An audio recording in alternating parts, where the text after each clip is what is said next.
What is going on, guys? Welcome back to the channel. My name is Tony, and today we are replacing another board on the Spod. I did reach out to their customer service, and they do have some fantastic customer service. They didn't even ask me for a receipt. They didn't ask me, they really just asked me my name and my address, and I gave it to them, and they shipped me out another one. Because I told them I bought this back in like 2024, and the guy did mention that in 2024 they did have a bad batch of boards that were being faulty. So my problem was one, I don't have a line for an actual push buttons in there. I use the Bluetooth off my phone to run my lights because one, I don't really use these lights, a ton, but I do use them when I'm on the trails at night or anything like that. But so as much as I actually use this, I don't know why it would be frying out, but I don't know why. I can definitely tell on this board is a little bit different. So let's just go over and pull the old board. If you don't know how to do it, I'm gonna walk right through it. Be pretty simple.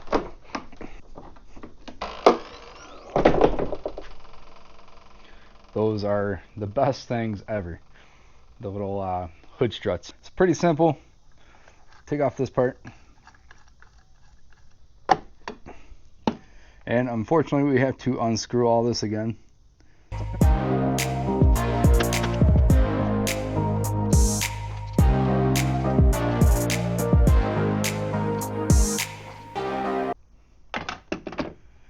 And now, pop these little guys off. So when I am trying to find my switch pod while I am trying to turn on some lights, it just stays in this searching mode. And even though I tried, I replaced the little fuse right here. Did everything, undid the wiring, plugged it back in, tried resetting it, and still didn't work. And it just stays in searching mode. So that is the problem I am having. So first off, just like any other battery, disconnect this. They do give you new nuts, so if you drop it, but try not to.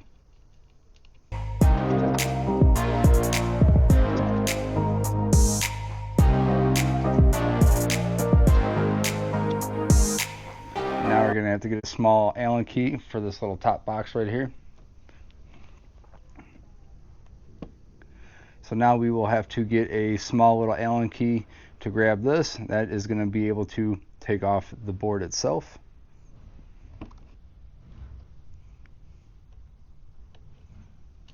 There you go.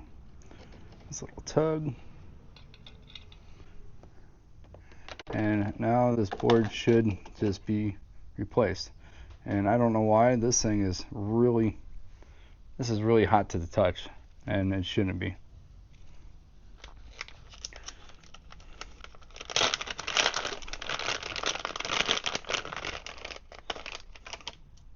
So one thing that I first noticed was that these down here are green, and they did replace these with black ones. So I don't know if there was something in there. That's all good. Everything's good here. Nothing too much. So we will have to use this number 1 on this right here. This number 1 right here. Hopefully.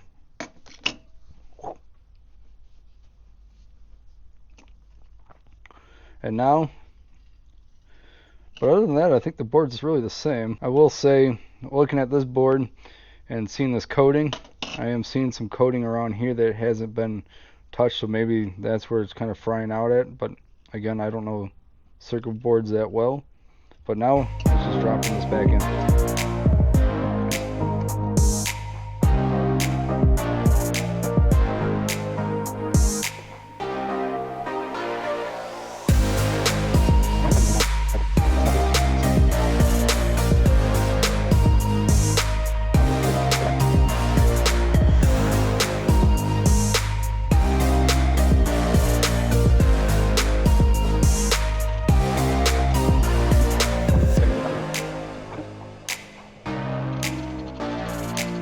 Another reason, well, you can also tell these lights would be flashing when you're first getting it installed, but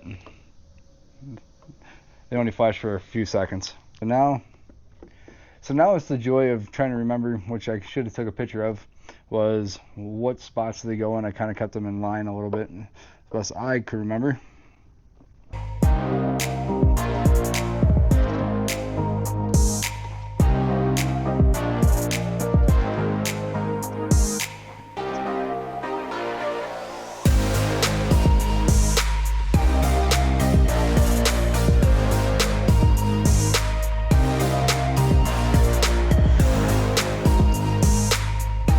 So when you are pairing it, you have this code up here. It's going to be different for everybody. So mine is 451139, and now it's going to be paired. So now it's going to show me my voltage, and now I push that button, I got my lights back on. And unfortunately now I got to figure out which ones go to which.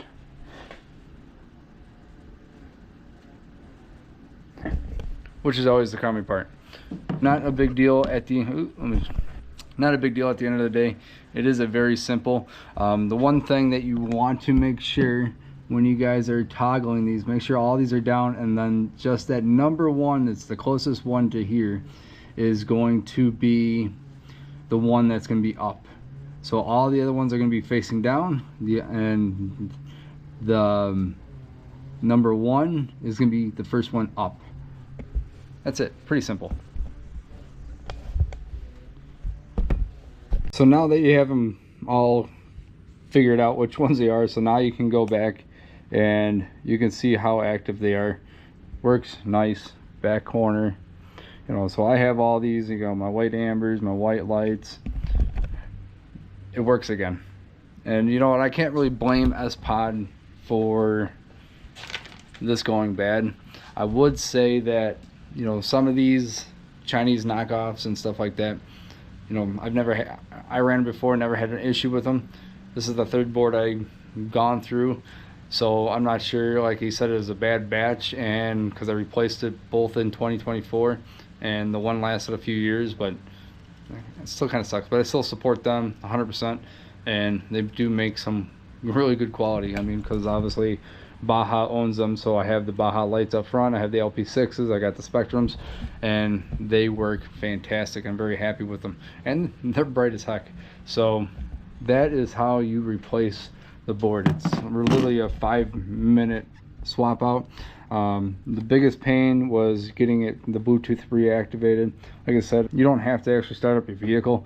The biggest thing that I didn't realize when they got shipped to me, a couple of these were pushed up on this end, so I had to push this all down and push that, like I said, the number one up. And then I did have to delete the app because it wasn't picking it up. Once I deleted the app, it came back to actually normal. So you may just have to delete the app, and now it works perfect again, thank God. Because we were on a trail once and I was trying to use them and had no lights. But anyway, not a big deal. The shipping super fast. So like I said, their customer service was amazing. They didn't even ask me any, you know, documents or anything like that to get it, which is kind of surprising. But and I guess they had a whole new computer system, so we just really just took my name and, you know, took care of me, and it was awesome. Their customer service, and I can't say enough, is really top notch, and it's always good to talk to somebody in person and not get a million different answering machines. So that is how you switch out the Spod. Like I said, it's very simple. Disconnect the positive and then the negative.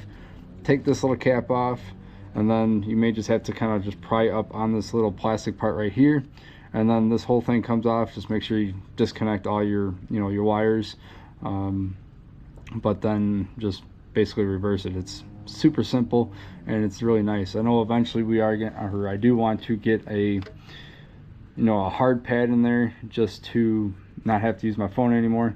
But you know, if you don't want to run wires, the Bluetooth works really, really well. The only downside to it is when you're first booting it up, it does take a second. So let me just go to the Spod here. You know, go to the Spod. It does have to boot up, kind of start up, and then it goes through its little connecting, which there you go. And now I can go back and smack the button. Like I said, it takes a couple seconds, but it's not too bad. I do like the Bluetooth. I definitely think it's a lot handy, so you're not running another wire into this inside the vehicle. You know, I had this when I had the ZR2, and you know, it was perfect and didn't have to run a wire, especially to the huge grommet. Jeep makes it really nice and simple, where you just run the wire right through the firewall, and then you can just close it up, and then it's really simple. So yeah, that is replacing this the Spod switchboard. You know, can't think it enough.